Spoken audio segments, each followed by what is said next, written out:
इस वीडियो में हम समझेंगे कि पूर्वोत्तर राज्य और असम हर साल बाढ़ में क्यों डूब जाता है, बाढ़ आने से क्या क्या समस्याएं उत्पन्न होती है, कौन कौन सी नदियां हैं जो बाढ़ को ले आती हैं। और आप ये देखे होंगे कि कुछ नदियां बाढ़ लाती हैं और कुछ नदियां बाढ़ नहीं लाती हैं। अतः ये बाढ़ लाने के पीछे कारण क्या है और कौन सा नेचुरल कारण है और कौन सा कारण जो हम लोग के कारण बाढ़ आ जाता है, और बाढ़ को रोकने के ठोस उपाय पर हम इस वीडियो में चर्चा करेंगे। आप सब जानते हैं कि हम बहुत मुश्किल से अपना घर बनाते हैं और एक एक पैसा जोड़ जोड़ के घर बनाते हैं, और बाढ़ आता है ना तो इस तरह से गांव का गांव उजाड़ के चला जाता है। लाखों लोग बेघर होते हैं। अभी 40 लाख के आसपास लोगों को पूर्वोत्तर राज्य असम बिहार में के लोगों को एक जगह से दूसरी जगह ले जाया गया। सैकड़ों लोगों की जान चली गई। साथ ही साथ आप देखेंगे तो इन मनुष्यों के साथ साथ जानवरों को भी अपनी जान गंवानी पड़ती है। एक डाटा के अनुसार ये सामने आया है कि काजीरंगा नेशनल पार्क और असम के जो अन्य नेशनल पार्क हैं उसमें जो जानवरों की जान गई है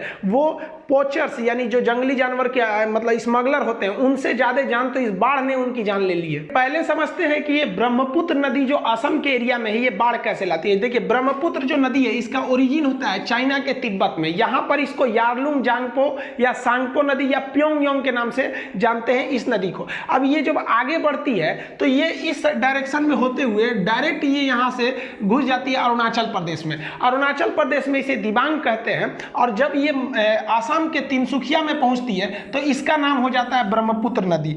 अब इस ब्रह्मपुत्र नदी की कई सारी सहायक नदियां हैं। अब इस ब्रह्मपुत्र की सबसे खराबी क्या है कि जब ये तिब्बत से निकलती है तो तिब्बत की जो ऊंचाई है 5000 मीटर है और असम का जो ऊंचाई है वो लगभग 100 मीटर है। अब आप बताइए 5000 मीटर से अगर 100 मीटर पे कोई नदियां आएंगी तो कितनी भयानक रफ्तार होगी, और इस रफ्तार के साथ साथ ये मिट्टी को काटते हुए, चट्टानों को काटते हुए आगे बढ़ेगी, जिस वजह से इसकी तलहटी में बहुत ज्यादा गाद या सिल्ट जमा हो जाएगा, जिस वजह से पानी नीचे नहीं रह पाएगा और अगल बगल के एरिया में फैल जाएगा। अब ये असम में तो इस ब्रह्मपुत्र नदी में पानी की तो कोई कमी नहीं थी, इसमें और पानी डालने का काम कौन कर देता है, इसकी सहायक नदियां। अब आप नक्शा के हिसाब से देखेंगे तो अरुणाचल प्रदेश पूरी तरह से पहाड़ वाला एरिया है, यहाँ मेघालय है, यहाँ पे अगर आप देखेंगे नागालैंड, मणिपुर, मिजोरम, तो साइड के जो एरिया है ये पूरी तरह से पहाड़ वाले एरिया है सब। अब यहाँ पे तो बाढ़ आने की समस्या नहीं रहेगी ये साइड वाले एरिया में, क्योंकि ये वाले जो साइड वाले एरिया है ये हो गए पहाड़, ये मेघालय भी हो गया पहाड़। अब बीच में फंस जाता है यहाँ असम।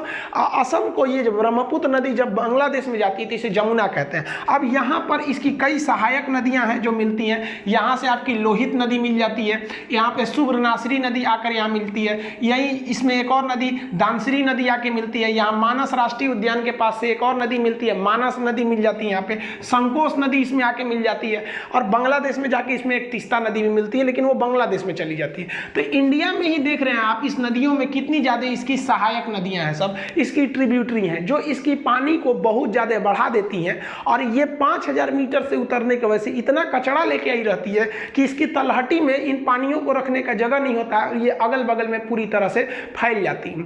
ये असम में जो बाढ़ की समस्या थी वो 1950 में कुछ ज्यादा हो गई। 1950 के दशक में यहाँ एक अर्थक्वेक आया था, भूकंप आया था, जिस वजह